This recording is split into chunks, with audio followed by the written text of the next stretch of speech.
अस्सलाम वालेकुम ट्रेडर्स, क्या हाल है, कैसे हैं ट्रेडर्स। ये जो अभी नेक्स्ट वीक आ रहा है 15 तारीख से लेके 18 तारीख तक, इसमें पूरी गोल्ड की प्रिडिक्शन करेंगे कि गोल्ड की मार्केट का नेक्स्ट मूव इस मंथ में क्या होने जा रहा है। ये दिसंबर का मंथ है, 2025 का आखिरी मंथ है। क्या गोल्ड की मार्केट मज़ीद पंप करेगी या डंप करेगी, टेक्निकल एनालिसिस भी देखेंगे और इसके अंदर मैं आपको फंडामेंटल डिटेल्स भी बताऊंगा ताकि नेक्स्ट वीक की जो हमारी डिटेल्स है वो हमारे सामने आ जाए और हम अपनी ट्रेड को प्लान कर लें। सबसे पहले अभी तो मेरे पास क्या है कि वीकली जो पूरे वीक का चार्ट है वो ओपन है इस वक्त। गोल्ड का जो चार्ट ओपन है, अगर हम देखें तो यहाँ पे एक ग्रीन कैंडल हमें नज़र आ रही है। ठीक है, ये एक ग्रीन कैंडल है और इसके अंदर बाय का भी एलिमेंट है और सेल का भी एलिमेंट है। अब सेल का यहाँ पे एलिमेंट क्या है कि मार्केट ने क्या किया हुआ है कि एक ऊपर से रिजेक्शन भी दी हुई है। अगर आप एक इससे पीछे वाला लास्ट जो वीक है उसकी अगर आप देखें डिटेल्स, तो यहाँ पे क्या था, फुल मोमेंटम बाय का था और जिसके बाद मार्केट ने ऊपर आना ही था और ये वो लेवल था जिसको मार्केट ने क्या करना था, कनेक्ट करना था, क्योंकि मार्केट ऑलरेडी इस जगह पे ट्रेड हो चुकी है। कौन सा एरिया, ये 3000 4375 76 का एरिया बनता है ये। तो ये क्या है, लास्ट इसकी यहाँ पे रेजिस्टेंस थी। ठीक है, मार्केट ने क्या करना था, इस एरिया को आके टैप करना था। तो ये तो वीकली बात हो रही है क्योंकि वीक की कैंडल क्लोज़ है और अभी ये है कि 2 वीक मज़ीद इसमें पड़े हैं इस मंथ की क्लोजिंग में। अब हम चलते हैं डेली बेस के ऊपर और यहाँ पे देखते हैं कि मार्केट का डेली बेस के ऊपर क्या सिनेरियो बन रहा है। जो हमने वीकली यहाँ पे रेजिस्टेंस लगाई थी 4378, उससे नीचे मार्केट आई है, लेकिन डेली के अंदर एक यहाँ पे आपको रिजेक्शन एलिमेंट नज़र आ रहा है क्योंकि यहाँ पे मार्केट ने क्या किया है, एक बाय की कैंडल मार्केट ने बनाई थी और ये फ्राइडे वाले दिन की कैंडल है। ठीक ठाक इसके अंदर तकरीबन $100 का मार्केट के अंदर मूव आया था, पर वापस क्या हुआ, सारी की सारी मार्केट क्या हो गई, रिवर्स हो गई। अगर मार्केट ये ऊपर की तरफ क्लोजिंग देती तो फिर ये था कि मार्केट मज़ीद अगला हाई लगाने के चक्कर में थी, फिर जो 4400 बनता है, 4450 बनता है। लेकिन इस रिजेक्शन में क्या हुआ है, प्रॉफिट बुकिंग हुई है। क्योंकि एक तो ये है कि साल का एंड है और आगे आपको पता है कि यहाँ पे न्यू ईयर की छुट्टियां हैं, ठीक है, क्रिसमस की छुट्टियां हैं, तो ये एरिया कोई इतना ज़्यादा ट्रेडेबल नहीं रहेगा तकरीबन को अगले 15 से 20 दिन या पूरा 1.5 महीना। तो इसमें प्रॉफिट बुकिंग हुई है, क्लोजिंग हो रही है अकाउंट्स की, ठीक है, लेजर क्लोज हो रहे हैं। तो ये काफ़ी ज़्यादा डिटेल्स जो फंडामेंटल है वो गोल्ड के ऊपर इम्पेक्ट कर रही हैं। तो अभी इसमें हम हाई वॉलेटाइल देखेंगे मज़ीद मार्केट को होते हुए, लेकिन एक मार्केट एक सिनेरियो में ट्रेड करेगी, ना कि कोई इतना बड़ा इम्पल्स मूव देगी। अब ये हुआ है कि डेली बेस के ऊपर मार्केट ने क्या किया, यहाँ पे रिजेक्शन की है।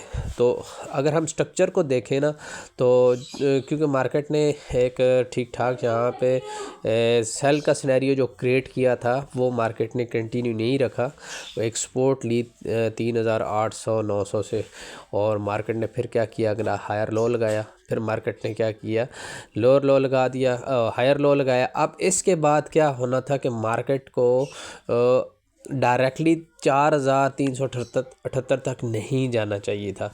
मार्केट ने क्या किया है कि यहाँ से डायरेक्ट ही एक इम्पल्स मूव, एक बड़ी लेग बना ली है। तो अगर आप देखें ये एक पूरी एक लेग बनती है और इसने अपना क्या किया है, जो एरिया था वो फिल किया है। तो इस वक्त मार्केट क्या है कि सप्लाई एरिया, क्योंकि ये मैं एरिया पूरा क्रिएट अगर करता हूँ तो ये पूरे का पूरा एक सप्लाई एरिया है जिसके अंदर मार्केट आ गई थी। और यहाँ पे क्या था, यहाँ पे वो क्लोजिंग थी, यहाँ पे सप्लाई ऑर्डर लगे हुए थे, प्रॉफिट बुकिंग थी और ये सारे का सारा निज़ाम इसी एरिया में हुआ है। तो ये एरिया पूरा एक बनता है रिजेक्शन एरिया, यहाँ पे सप्लाई बनती थी और मार्केट ने क्या किया, यहाँ पे सप्लाई दी है। तो डेली बेस के ऊपर अभी क्योंकि मार्केट ने जो स्ट्रक्चर क्रिएट किया होता है एक वी शक्ल, अगर आप देखते हैं यहाँ पे, यानी कि पूरी मार्केट जो गिरी थी वो पूरी की पूरी मार्केट ने क्या किया है, रिवर्सल लगाया है। तो मार्केट को स्ट्रक्चर को भी फॉलो किया जाता है, ये हमें इंडिकेशन देती हैं कि मार्केट अभी किस साइड पे डायरेक्शन लेने वाली है। तो इस जगह पे अगर रिजेक्शन होती है तो मैं आपको बताऊं ना कि मार्केट वी के बाद अगला जो स्ट्रक्चर मार्केट के अंदर बनता है डेली बेस के ऊपर, वो एम बनता है। ठीक हो गया। अब अगर एम मैं क्रिएट करता हूँ, ये क्योंकि डेली बेस के ऊपर ट्रेड हो रही है, यहाँ पे ये देखें, और फिर अगर इसका वापस मूव देखते हैं तो ये देखें एन की शक्ल बन जाती है, फिर उसके बाद डब्ल्यू बनता है। तो ये स्ट्रक्चर्स मार्केट क्रिएट करती है और ये क्रिएट हो जाते हैं। ठीक है, क्रिएट हो जाते हैं क्योंकि मार्केट की प्राइस एक्शन ऐसे ही होती है, काम करती है। और कोई इसमें वो तीसरी चीज़ तो होती नहीं, या तो मार्केट ने ऊपर जाना है या फिर नीचे आना है। अब हम क्या करने जा रहे हैं, ट्रेड लेंगे मंडे वाले दिन, ट्यूसडे, और नेक्स्ट वीक की हमने ट्रेड भी प्लान करनी है कि हम क्या ट्रेड लें। 4,173 का एरिया है। अगर आप यहाँ पे साइड पे गौर किया करेंगे तो यहाँ पे प्राइसेस आ रही होती हैं। तो ये वो स्पॉट एरिया है जो मार्केट ने क्या है यहाँ से लिया था, और एक रेंज मार्केट ने यहाँ पे बना ली थी। अगर हाई रेंज देखें और लो रेंज देखें तो ये 4,233 और 4,170, ये तकरीबन 50 से 60 डॉलर की मार्केट ने रेंज बनाई हुई थी, और रेंज ब्रेक की है। और इसका इम्पैक्ट यही बनता था कि जैसी मार्केट रेंज ब्रेक करेगी तो क्या करेगी, अगला हाई लगाएगी, अगले सप्लाई एरिए से अगली रेजिस्टेंस के पास मार्केट जाएगी, और वहाँ से मार्केट ने अपना टारगेट उठाना है। तो अब हम आ जाते हैं डेली बेसिस से नीचे 4 घंटे की ट्रेड के ऊपर आते हैं। तो यहाँ पे मैंने वॉल्यूम को भी ऑन किया हुआ है ताकि आपको प्रॉफिट बुकिंग यहाँ पे दिखाई जाए। ये वो प्रॉफिट बुकिंग है जो फ्राइडे वाले दिन हुई है, और इसके ऊपर आपको ठीक ठाक कैंडल्स भी गिरती हुई नज़र आई है। यानी ग्रीन जो कैंडल्स मुसलसल बन रही थी, उसके बाद एक बहुत बड़ी स्ट्रॉन्ग रेड कैंडल बनी है, और जिसके अंदर बहुत बड़ा वॉल्यूम है। अब ये यहाँ पे क्या हुई है, यहाँ पे रिजल्टेंट एफर्ट्स हुए, यहाँ पे ठीक ठाक कमुलेशंस हुई हैं, और मार्केट ने क्या किया है कि एक तगड़ी किस्म की यहाँ पे प्रॉफिट बुकिंग दी है। और यहाँ पे ऑलरेडी एक लेवल मौजूद है। अगर मैं वॉल्यूम के ऊपर देखूँ तो इससे भी ऊपर मार्केट ने क्या किया है, हाई लगाया है। तो ये जो एलिमेंट आया है इसके अंदर, मार्केट के अंदर, ये क्या आया है, रिजेक्शन का एलिमेंट है। यहाँ पे प्रॉफिट बुकिंग हमें होती हुई नज़र आई है। अब इसके ऊपर हमने अपनी ट्रेड को प्लान करना है, और ये वो रेंज थी जहाँ पे मार्केट पहले ट्रेड हो रही थी, और इसको मार्केट ने क्या किया है, ब्रेक किया है। तो इसका इम्पैक्ट आ चुका है, और ये अगर लो साइड पे ब्रेक होती तो फिर नीचे के लेवल देखे जाते, लेकिन यहाँ पे क्या हुआ, एक स्ट्रॉन्ग इम्पल्स मूव बाय वाली साइड पे भी आया। तो अब हम क्योंकि 4 घंटे के टाइम फ्रेम के ऊपर है, तो मैं 4 घंटे की वैल्यूज़ के ऊपर बात करूँगा। ये कुछ लेवल्स मैंने लगा दिए, ठीक है। अब इन लेवल्स के ऊपर क्या करना है, हमने ट्रेड प्लान करनी है। तो मेरे पास अभी 4,260 का एरिया ये आता है, जहाँ से मार्केट ने 4 घंटे की बेस के ऊपर रिजेक्शन ली। अब ये 4,262 और 4,341 का एरिया बन जाता है जहाँ पे मार्केट ने ट्रेड करनी है। अब मंडे वाले दिन क्या ट्रेड बनती है, क्योंकि छोटे टाइम फ्रेम पे आएंगे, 1 घंटे का टाइम फ्रेम है, इसके ऊपर हमने ट्रेड प्लान करनी है। और एग्जैक्टली हमारे ये स्पॉट लेवल बड़े एक्यूरेसी के साथ प्लान हुई है। 4,265 का एरिया है, और नीचे अगर आप देखें यहाँ पे तो एक ठीक ठाक यहाँ पे बहुत बड़ी बार वॉल्यूम्स की बनी है, और ये नीचे लो वॉल्यूम है, यहाँ पे हाई वॉल्यूम क्रिएट हुआ है। और इस वॉल्यूम का इम्पैक्ट क्या है, डाउन साइड पे है, क्योंकि यहाँ पे प्रॉफिट बुकिंग आई है। एक रेड इम्पल्स मूव, यहाँ पे देखें एक स्ट्रॉन्ग कैंडल क्लोज हुई है 1 घंटे की।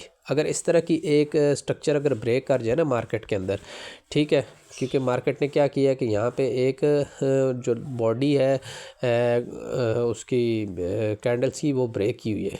ये तकरीबन ये सारे का सारा एरिया वो था जहाँ पे कंसोलिडेशन बनती थी। उसके बाद मार्केट ने स्ट्रक्चर ब्रेक करना था, लेकिन मार्केट ने एक इम्पल्स मूव के साथ ब्रेकआउट दिया है। तो अब इसका अगला लो एटलीस्ट ये बनता है 4,200, यानी 4,200 का आप राउंड फिगर ले सकते हैं। ये $300 की मार्केट के अंदर नीचे ट्रेड हम देख रहे हैं इसी महीने के अंदर, ठीक है। ये जो हमारे पास अगला वीक आ रहा है या उससे अगले वीक में हम क्या कर सकते हैं, $300 की मज़ीद नीचे हम अपनी ट्रेड देख सकते हैं।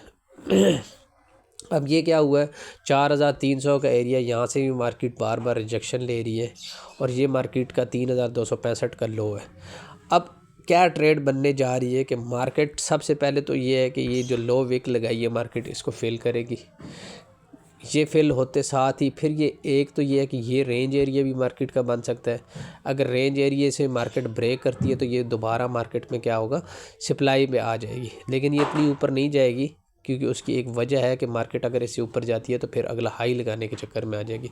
तो ये मार्केट का जो स्ट्रक्चर बनता है, ये क्या बनता है कि लोअर हाई बनता है, फिर मार्केट इसमें क्या करेगी, लोअर लो लगाएगी। फिर ये मार्केट इस तरह डाउन ट्रेंड के अंदर अगर आती है तो अपना 4,200 का एरिया कनेक्ट करेगी। तो ये मार्केट हमें देखने को मिलेगी, क्योंकि भाई आगे छुट्टियां भी हैं, ठीक है, छुट्टियां हैं, क्रिसमस है, न्यू ईयर है, प्रॉफिट बुकिंग है, साल का एंड है, तो सालाना क्लोजिंग है, अकाउंट्स क्लोज हो जाएंगे, प्रॉफिट टेकिंग होगी। तो ये बहुत बड़ी ऐसी चीज़ें हैं जो आपने गौर और फिक्र के साथ देखनी है, और मार्केट को आपने ट्रेंड के साथ ट्रेड करना है। मिसाल के तौर पे अब मैं कहता हूँ जी मार्केट डाउन ट्रेंड में आती है तो हम क्या करेंगे, हर हाई के ऊपर क्या करेंगे हम, जैसे ही मार्केट यहाँ पे आती है तो हम क्या करेंगे, कोशिश करेंगे कि मार्केट को हम सेल साइड पे देखना शुरू करें। ठीक है, तो इस तरह क्या होगा कि हम वो अपॉर्चुनिटी अवेल करेंगे जो मार्केट को ट्रेंड में लेके आ रही है।